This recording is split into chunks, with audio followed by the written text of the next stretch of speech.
Hello दोस्तों, मेरा नाम है चेतन और आप सभी का स्वागत है हमारे चैनल में। और आज हम द एवर्डेंट प्रिंस के एपिसोड 33 को नरेट करेंगे। तो चलिए जल्दी से नरेशन शुरू करके इसकी पूरी कहानी जानते हैं। एपिसोड के स्टार्टिंग में डॉक्टर म्यूंग जोंगसुम को चेक कर रहा था और उसकी कंडीशन देखकर डॉक्टर म्यूंग पूरा ही हैरान रह गया था। ये क्या, उसके डेंटियन तो डिस्ट्रॉय हो चुकी है। डेंटियन मतलब तुम इसे चक्रा जैसा समझ सकते हो। डॉक्टर म्यूंग फिर सोच रहा था, poison of destruction poison clan का सबसे बेस्ट मार्शल आर्ट है। नेगों का लो डांटियन में होना एसेंशियल होता है ताकि मिडिल डांटियन में पॉइजन फॉर्म और मेंटेन किया जा सके। लो डांटियन में पॉइजन की कमी मतलब पूरे शरीर में पॉइजन फैल जाएगा। और मैं कोई मार्शल आर्टिस्ट तो नहीं हूँ, पर मैं जानता हूँ कि वो डांटियंस को कितनी वैल्यू करते हैं। मुझे पता है कुछ तो हुआ है, पर उसके नसों में से ऐसी स्मेल क्यों आ रही है? वो अभी तक जिंदा है जबकि पुटेड पॉइजन उसके वेंस में फ्लो हो रही है। क्या उसके पास हाई रेजिस्टेंस है पॉइजन मार्शल आर्ट्स को सीखने की वजह से? वह बस किसी तरह जिंदा है, पर इस रेट से उसे जल्दी ही मौत हो जाएगी। तो मुझे अभी क्या करना चाहिए? हाँ याद है, मेरे पास तो वो चीज़ थी, यहीं पर ही तो रखी थी, कहाँ पर गई? हाँ ये तो रहा, मुझे मिल गया, मेरे टीचर का एंटीडोट। तुम्हें इसे लेने के बाद ऐसे लगेगा कि तुम मर रहे हो, पर तुम्हें इसे लेना ही पड़ेगा अगर तुम जीना चाहते हो। जो सोच रहा था मैं उसे ऐसे मानने नहीं दे सकता। नैनो, क्या तुम जोंगसुम के शरीर के अंदर जाकर उसे हील कर सकते हो? नैनो कहता है इस सिस्टम के रूल्स के खिलाफ है। मेरे पास बस आपकी रजिस्टर्ड डीएनए है, तो मैं ना ही किसी दूसरे के बॉडी में जा सकता हूँ और ना ही आपके शरीर से बाहर जा सकता हूँ। जो सोच रहा था तो ये भी काम नहीं करेगा। क्या और कोई रास्ता नहीं है? नैनो, क्या तो मेरे ऊपर जो ब्लड है उसके पॉइजन को एनालाइज कर सकते हो? नैनो कहता है ऐसा पॉसिबल है। इसके लिए आपको आपके फिंगर सब्सटेंस को ऊपर रखनी पड़ेगी ताकि इसे एनालाइज किया जा सके। जॉन फिर अपने फिंगर को ब्लड पर रखता है और नैनो एनालाइज करना शुरू करता है। नैनो फिर कहता है इसमें 7 डिफरेंट टाइप के टॉक्सिन्स हैं जो कि मिलकर एक नए टॉक्सिक इफेक्ट को क्रिएट कर रहे हैं। जॉन कहता है बताओ मुझे आखिर कौन से मेडिसिन का यूज़ करके क्विकली एंटीडोट बनाया जा सकता है। नैनो इसलिए ऑगमेंटेड रियलिटी को ऑन करके जॉन को कुछ मेडिसिन का नाम बताता है। यहाँ पर डॉक्टर म्यूंग ट्रीटमेंट करते हुए पूरा थक चुका था और कह रहा था वो भी पहले की तरह क्रिटिकल नहीं लग रहा, क्योंकि मैंने पॉइजन को बॉडी में फैलने से रोक दिया है टीचर के एंटीडोट और एक्यूपंक्चर की मदद से।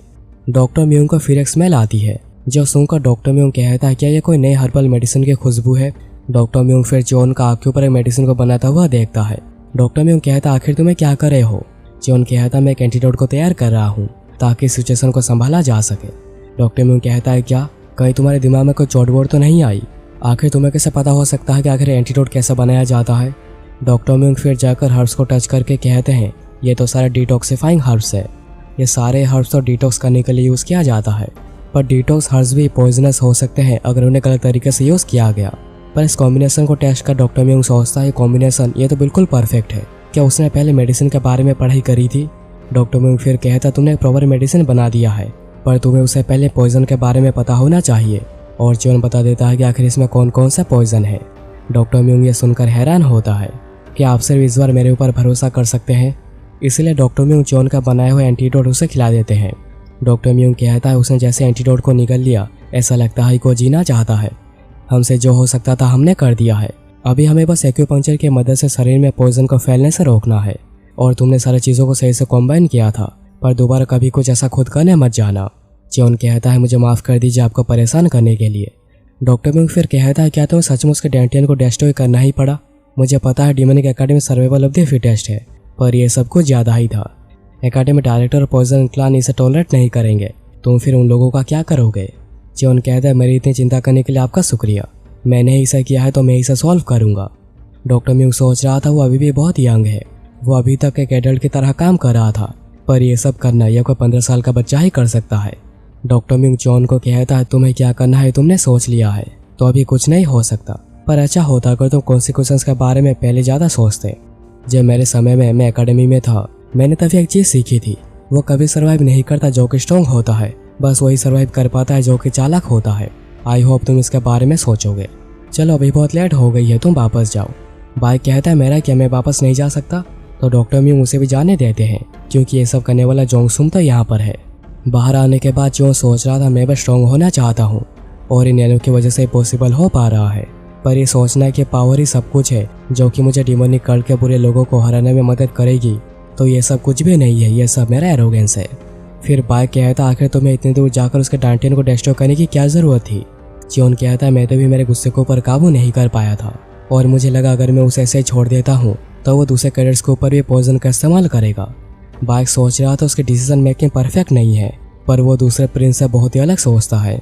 बाइक तभी कुछ कहने जा रहा था, पर तभी ह्योबोंग और बाकी सब आ जाते हैं, जिन्हें कि जियोन की बहुत ही चिंता हो रही थी, क्योंकि उन लोगों का 10 बजे मिलने का प्लान था। पर जियोन इतने समय तक गायब था तो वो घबरा गए थे।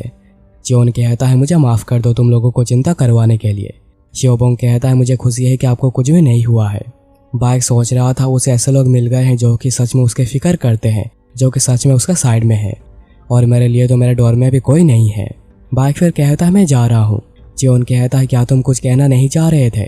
बाइक कहता है यह कोई जरूरी बात नहीं थी, तुम इसके बारे में भूल जाओ। ह्योबोंग फिर कहता है चलिए हमें डोर में वापस जाना चाहिए। फिर वो सभी वापस आ जाते हैं और सारे कैडेट्स जियोन के सामने बैठे हुए थे और जियोन उन्हें बता रहा था कि आखिर क्या क्या हुआ था। गोवांग कहता है मैं श्योर हूँ ये करने के पीछे आपका कोई ना कोई तो रीजन होगा, पर हमें भी और भी स्ट्रॉन्ग होना पड़ेगा, और इन 4 सालों में यहाँ पर कोई भी बाहर का आकर इंटरफेयर नहीं कर सकता। पर पॉइजन क्लान डेमोनिक कल्ट के सेंट्रल पावर में से एक है, जबकि हमें पता है कि आपके ऊपर हमला कर सकते हैं। मुझे लगता है कि आपको ज़्यादा सावधान रहना चाहिए और आपको फोकस करना चाहिए आप कैसे स्ट्रॉन्ग हो सकते हैं। ह्योबोंग कहता है गोवांग जितना देखता है उसे ज़्यादा लॉजिकल बातें करता है। जियोन कहता है हमें हमेशा प्रिपेयर रहना पड़ेगा, क्योंकि पॉइजन क्लान ऑफिशियली हमारा दुश्मन बन चुका है।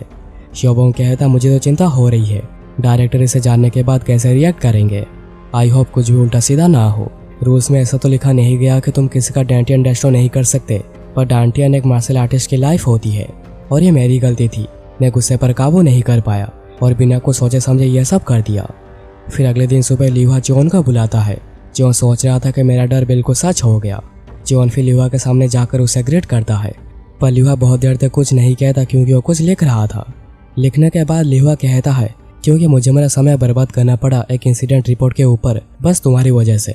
चलो यहाँ पर आकर बैठ जाओ और हम पहले पब्लिक मैटर के साथ डील करते हैं। मैं अभी एकेडमी के डायरेक्टर के तौर पे बात करूंगा। डांटियन को डिस्ट्रॉय करना जो कि मार्शल आर्टिस्ट का एसेंस होता है, ऐसा करना बिल्कुल ही स्टूपिड था और ऐसा कभी एकेडमी का लॉन्ग हिस्ट्री में हुआ ही नहीं। और अगर हमने इसे अनदेखा कर दिया तो फ्यूचर में कुछ स्टूपिडिटी फिर से दोहराएगा। इसलिए कैडेट नंबर 7 जियोन, मैं तुम्हें ऑर्डर देता हूँ योलो नेम तक वापस करो और 5 दिन तक खाली चैम्बर में जाकर रहो जो कि डिटेंशन सेंटर में है। और ये चैम्बर एक तरीके का ट्रेनिंग रूम है जहाँ पर एक आदमी एक खाली कमरे में बहुत समय तक रहता है ताकि वो ट्रेन कर सके। और ये एपिसोड यहीं पर खत्म हो जाती है। तो दोस्तों ये था आज का एपिसोड। तो जल्दी से कमेंट करके बताओ कि तुम्हें ये एपिसोड और मेरी नरेशन कैसी लगी। और अगर तुम्हें मेरे एफर्ट्स पसंद आए हैं तो चैनल को सब्सक्राइब करके बेल आइकन कॉल पे सेट कर देना ताकि तुमसे ऐसी वीडियोस मिस ना हो जाए।